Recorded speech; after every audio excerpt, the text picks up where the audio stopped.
past, I was hoping that Mark would be here. There's 7 questions. We're just apparently just going to start out with you, Susan. You get to come right up. So.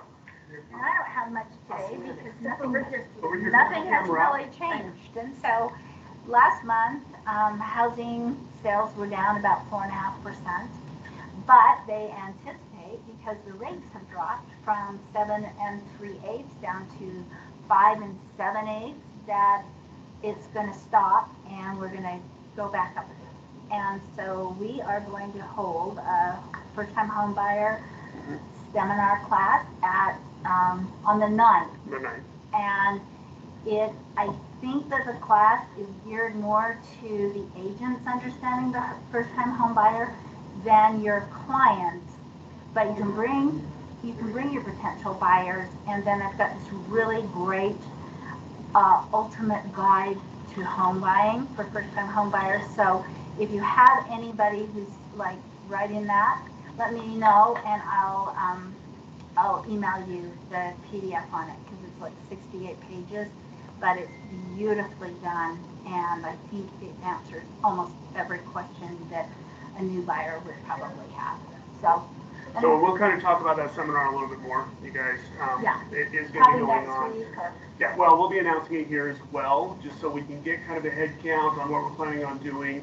It isn't just agents. There is a little bit more content in this one that is going to be important for any first-time home buyers that are looking for information too. It will cover that. It's not just for the lenders, so just so you guys know. Yeah. So we'll touch on that as well. Okay. So, all right. awesome. That's it. Thanks, Susan. Yeah.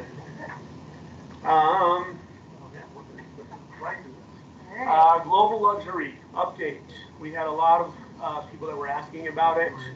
We'll probably cover this again, but if you're interested in global luxury, it is coming up, virtual class, February 8th and 9th. It is a 2-day class.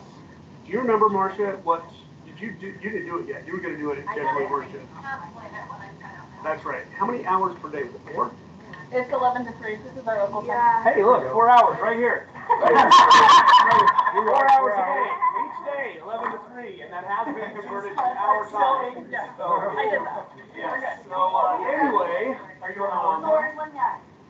so there is if you guys need to register. There's a link I can forward if you guys are interested. If you're interested, let us know. We'll get you the link for it. You can also find it, if you are curious and want to find out more information, on your desk on the left-hand side under Marketing. There's a tab that says Global Luxury.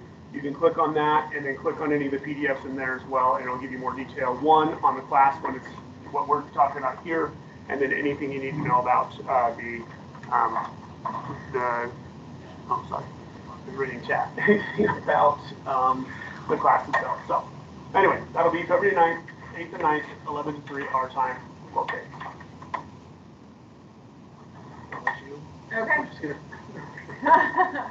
This is next available appointment. So if you guys need help with something like your website's not working, or shame the photo's not updating from Moxie or whatever, you can go into next available appointment, tell them specifically which product you need help with, and one of our marketing reps from across the country will check in with you. You don't have to wait for Crystal or Stephanie. We can tap into the whole nationwide network. So you can use this to get help probably more quickly if Crystal and Stephanie are not available for you right now. But you are still able to schedule one-on-ones with Crystal, and she is still here on Thursdays yes, for workshops. She still teaches through Thursdays, and the help thing is on this class signups too. So it's not just a sales meeting if you guys need help. It's also nextavailableappointment.com. Yep. Yeah. So. Okay. We talked for the longest time about RealSure. We were so excited about it, and it's going away. Yeah. So, it's not serve in this market. It's really weird. Not. Yeah, it hasn't really been, done in this market well. Obviously, I did use it back in my heyday. Not this one. So just so you know, now Real Vitalize is still staying. That one is still applicable. We've got a lot of people that have been using it actually recently. But RealSure will retire on February 1st. So. Just to remind you what that was the guaranteed purchase or the cash offer, which was important in the market before, but not. Why is it just because no one used it? Yeah, I think they were having a tough time getting traction. Okay. The demand disappeared when the market shifted. Yeah, and so yeah, it's just not really applicable to most of the transactions today. So that will be retiring on February 1st. I'm sure you guys saw this. You saw the DOM is changing on the MLS, right? And how that works. Yeah, can you communicate that? Yes. So essentially what was going on before, so the previous DOM, so you had two MLS fields. One was CDOM, which stands for continuous days on market, and then you had the DOM, which is days on market. In the past, and one of the reasons this came about, people used to try to trick the system. They would cancel a listing and immediately relist it. They gave it a new MLS number, and then DOM showed 1 day. The CDOM continued to count. The only way CDOM reset was if it went 91 days off market. So on the 91st day, the whole thing reset. Regardless of what brokerage you're at, regardless of what you did with the listing, it had to be off for 90 days in order for that CDOM to reset. Okay. The reason that even came about, just a quick historical reason, is because people would use this as a way to kind of reintroduce a listing. Right now, you don't need to do that, but a lot of agents were still doing it. If you make a price change even by $1, it shows up in hot sheets, right? But people were trying to kind of trick those and make it look like, oh, this is a brand new listing in the market. So anyway, what they did is they got rid of CDOM. So it will now just have one field, days on market, okay? That only resets. You can't take it off and relist.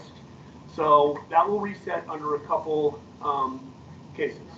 So if the property is off for 30 days, then it will reset on the 31st day. Oh, wow. That's So, significant. yeah, so it's significant. So if you have somebody that does want to take a break, they do want to reintroduce it, maybe they're doing some remodeling, something like that, they don't have to keep it off for 3 months to reintroduce it, okay?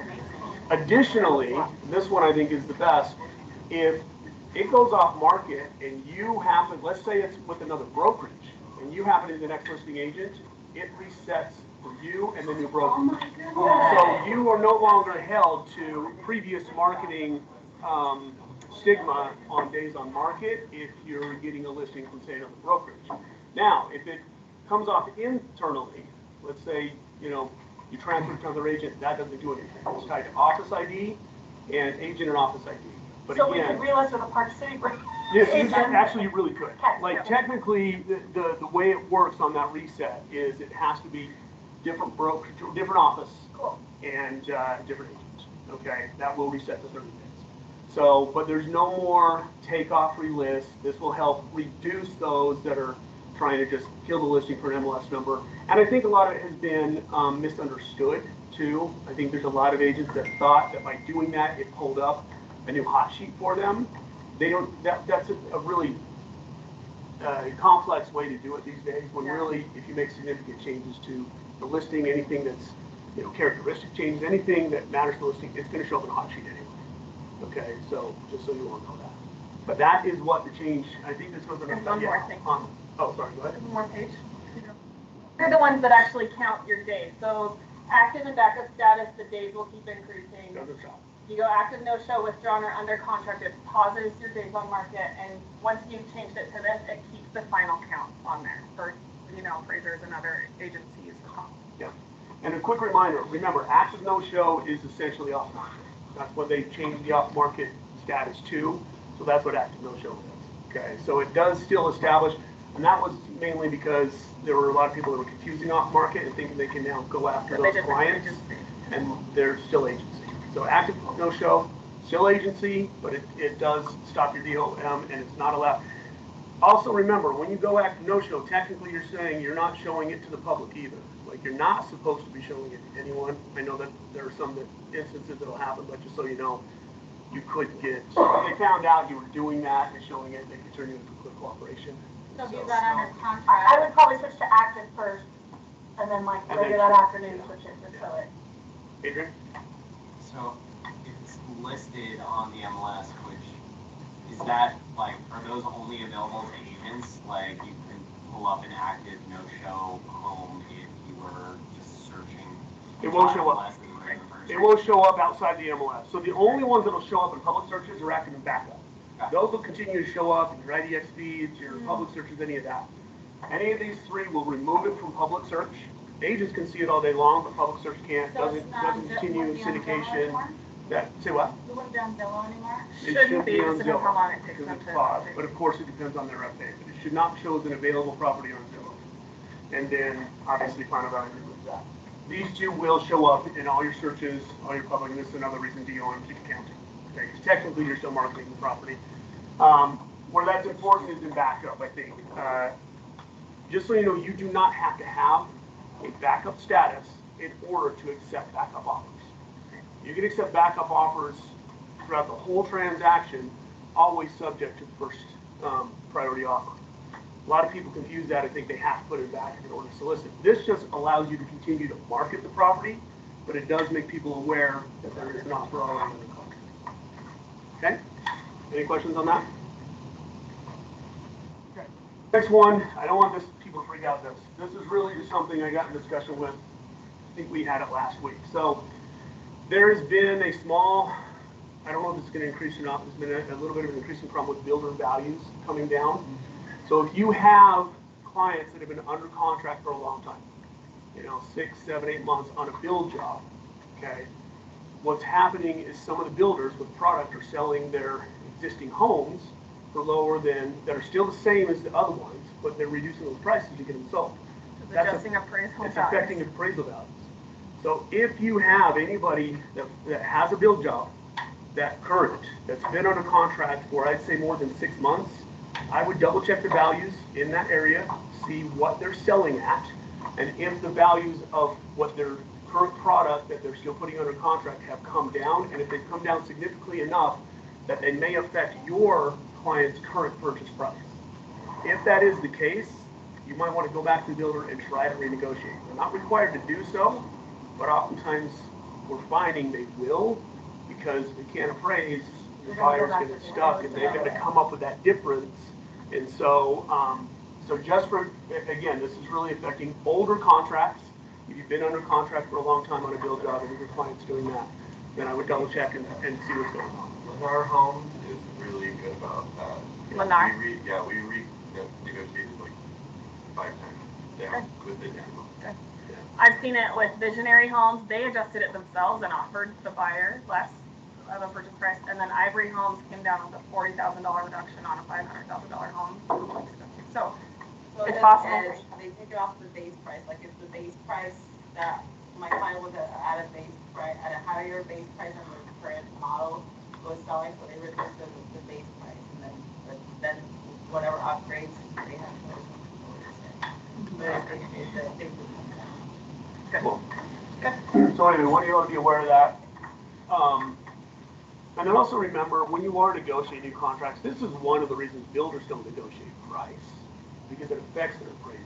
So as we move into this market where builders may be more flexible with what they are willing to negotiate and work with, you can negotiate with builders.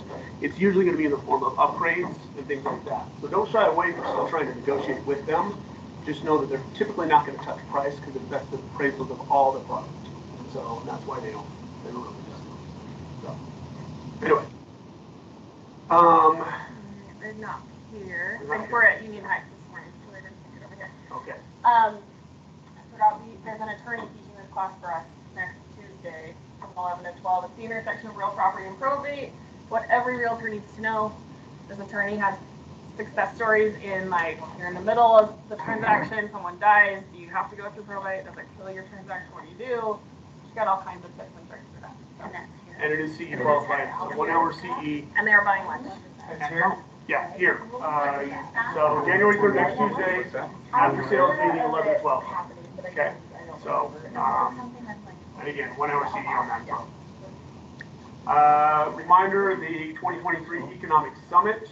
So consumer behaviors, what is driving home ownership, economy 2023, hopefully growing. This is going to be also next Tuesday, 2:30 to 4 hour time, and you can RSVP at, I'm not going to read it. We're just going to include the link in the sales meeting, so if anybody wants to attend, they want to.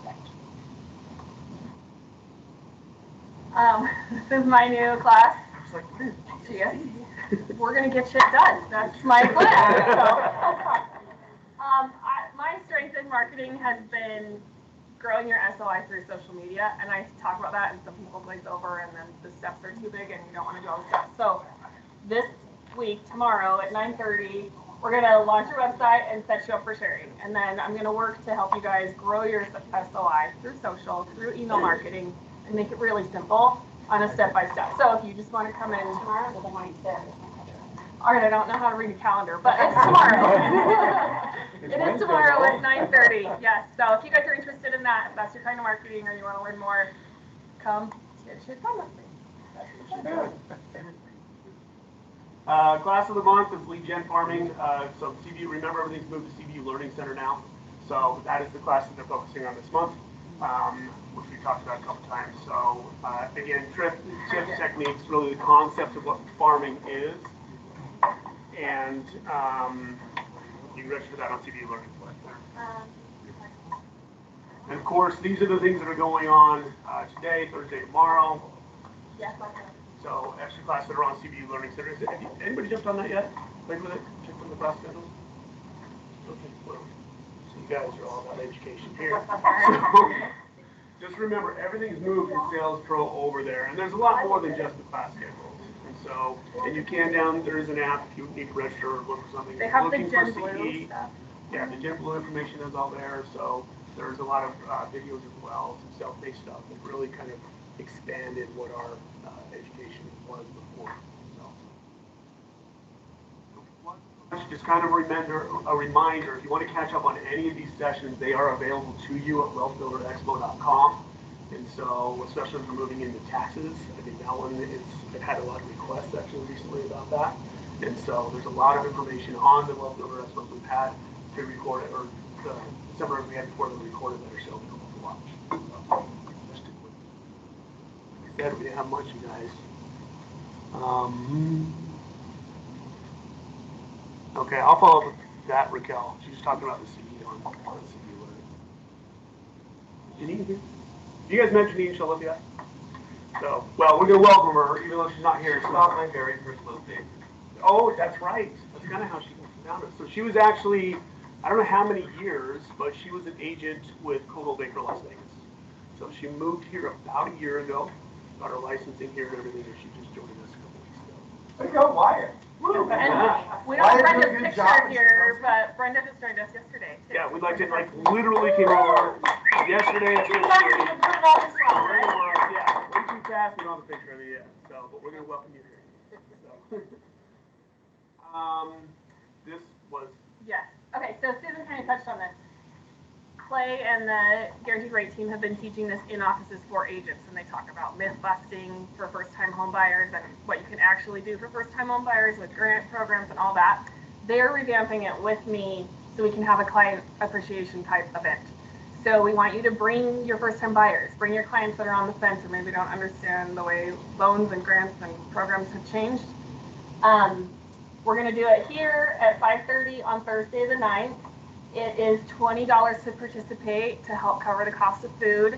If you want custom postcards or things to print out, Brooke has some samples ready. You can plug in your personal information. And then we'll also share the graphics so you can email it if you want to share it on social or email or text it or whatever. But we want to pack the house with people who should buy a home this year.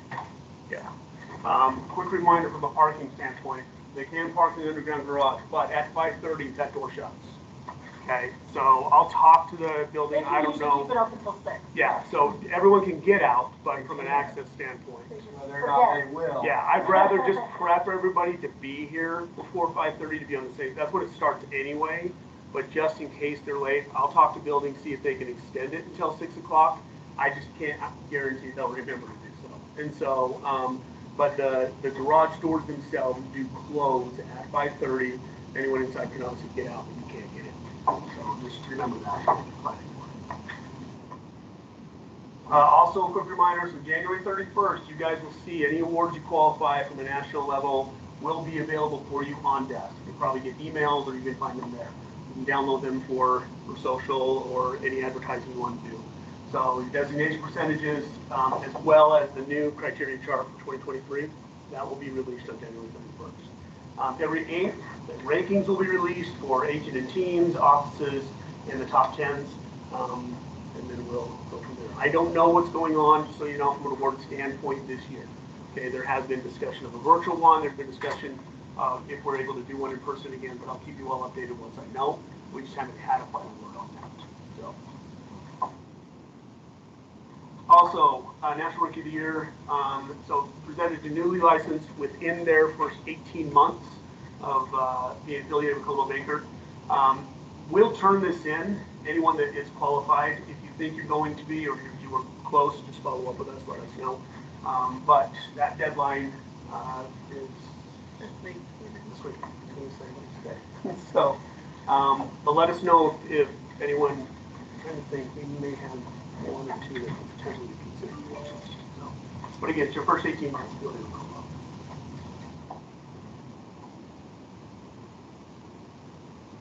Reminder at home, if you guys have any wants, needs, listings, anything coming up, please start putting them in chat so that we can get into them now. So, all right. So Paul has a new one, 355 North, Quincy Street, Salt Lake City. Good guesses. 7. 1.1. 1.1 million. You're reading the board. You can't. We need to cover that. It doesn't make the game fun at all. Usually. Or let's just not look at that. Yeah, That'd be a actually quick do and it. easy That would way be to nice. solve that If problem. you look, just don't say it. So what did you say on 4 bedrooms, yeah. 29? Close on the square footage, 3,000 square feet, 0.31 acres at 1.1. The house looks so It's in Marmalade. It's 3 houses down from the house I grew up in. It's really There's cool. a woodwork in the gable. It's the inside is incredible. It has hearts in the in the porch. The owner's last name is Hart. Isn't it? Is it really? Trent Piven has a new one, 603 West Lakeview Drive in Lehigh. No price. 4.5, yeah. Okay, 42.5. What is it? Lehigh? Let's say. 625. Oh, 550. 4, 2.5. That wasn't really good. 580. you guys look at this one. No. Oh, wow. 2,200 square feet, 0.19 of an acre. I've just seen that 4.9 million times. I know, right? Especially there, you know there's no basement. Yeah, there's no basement, you can tell it's Oh, slab. yeah, Close to the lake. 550. Like 30, 530. right? Close. All right. Testing the market knowledge here. 6574 South, 1645 East, number 123. Judy Nyler's new listing. It's a condo. 3.2, maybe 3.5. Oh, those are basements though, I think they do. 4, 2.5. 575. Take 485. 45. 2-3. Oh. Ooh, yikes. Oh. 1.75 back. Okay, so So one no. whole, 1/3, 1/2. Yeah. Okay, fine. Yeah. Okay. Let's do it ahead. 600. That's surprisingly large. For that. 640. Yeah. It's a big boy. I'm assuming it's got to be pretty dialed. 640.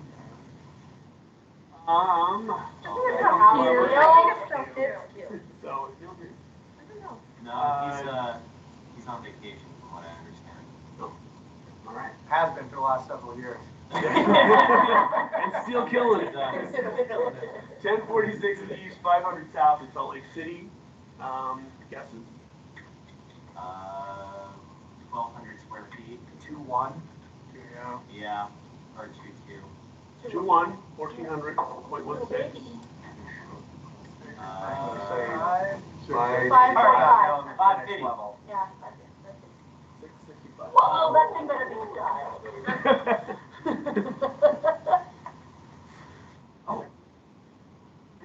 Just for Thank this you. week. Really quick, Raquel has a 2,700 square foot Rambler, 4-bed, 2.5 bath, with a full basement apartment in Bountiful coming next week. High-end updates and brand new exterior paint. It'll be $685. Anyone? Adrian? I've got an awesome. Speak loud for this thing. Okay, I've got a great home in Taylorsville, hopefully coming up at the end of this week, if not the beginning of next week.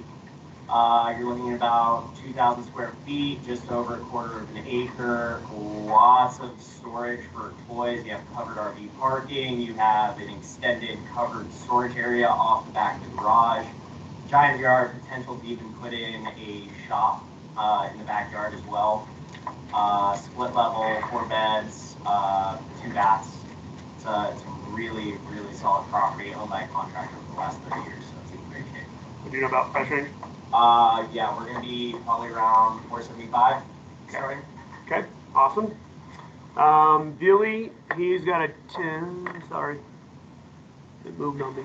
Townhome in Eagle Mountain is back on market. So his townhome in Eagle Mountain is back on market. Buyer fell through, couldn't get financing. 8048 North, Rock Creek Lane. It's a 3-bed, 3-bath, 2,400 square foot property, updated and move-in ready. Asking $400,000. Looking for an open house this weekend if anybody's interested. Okay, wait, where was that? It's in Eagle Mountain. So 8048 North, Rock Creek. Yeah. You're looking for something like Yeah, that. I'll just introduce another- you to Billy. Hi, I'm looking for a condo or something. Hey, Billy, Brenda Horrocks wants to talk to you about that open house, so I'll send you guys each other's numbers so you can connect. And then Deb McFarland's hosting another open house at her 2100 Canyons Resort Drive, 9-1A, on Thursday from 2 to 5. Excellent income property. So the current owners, they do two things. They Airbnb it for part of the year, and they long-term rent it for another part. They could probably make a lot more money, actually, if they Airbnb it the whole time, but they just don't want to deal with it with part of that. Price point on that one? What's the price point to get on that, Deb, if you can send that? 510. Oh, never mind, we got it right here. So, 510,000. It's cute. We went through. It's That's 9. Canyons, that's not tuna. Oh, sorry. She said 91A. No, this one's 510. Yeah, this one's 510. And so, it's right in the Canyon Resort. So as you turn in to go up to the canyons, just before, after the first roundabout, I can't remember. Oh, you didn't I go get with me, lost. Reagan. Sorry. It is right around that near first roundabout. There's a little neighborhood right there. Beds and bath on that again? Is it 2? It's 2-1. No, 1-1. Let me grab this. Deb says it makes about 40,000 a year. Currently, with the way they've structured right now, I believe, if I remember correctly, it's 1-1. And so, Yeah, it's 1-1. yeah, so it's cute. What We is went through it. your open house Thursday, this Thursday from 2 to 5 yes, on Thursday. What's that, is there an MLS or? There's an MLS number, so I'll get it for you guys after this, what the MLS number is, unless Deb wants to shoot it to us while we're not here talking. It's 1 bedroom, 1 bath. Yeah. So, and honestly, when we were there, the thing that obviously, you know, you ski right to it. You can't ski out because Canyons doesn't really have that. You have to grab that lift. But there were a ton of people when I went to our open house after the basketball tournament last week. And I came down with level one. I just wanted to go skiing. But there were a lot of people just carrying their skis in. They just came down from the mountain. So, cool place. I feel like I missed somebody. If not, is that it? All right. It's quiet today. All right. Okay, guys, we're gonna let you go. Have a great day. I knew it'd be quick. I made it 10:30. I was afraid it's gonna be like a 15 minutes. So, okay, thanks everyone. Have a great day. Thank you.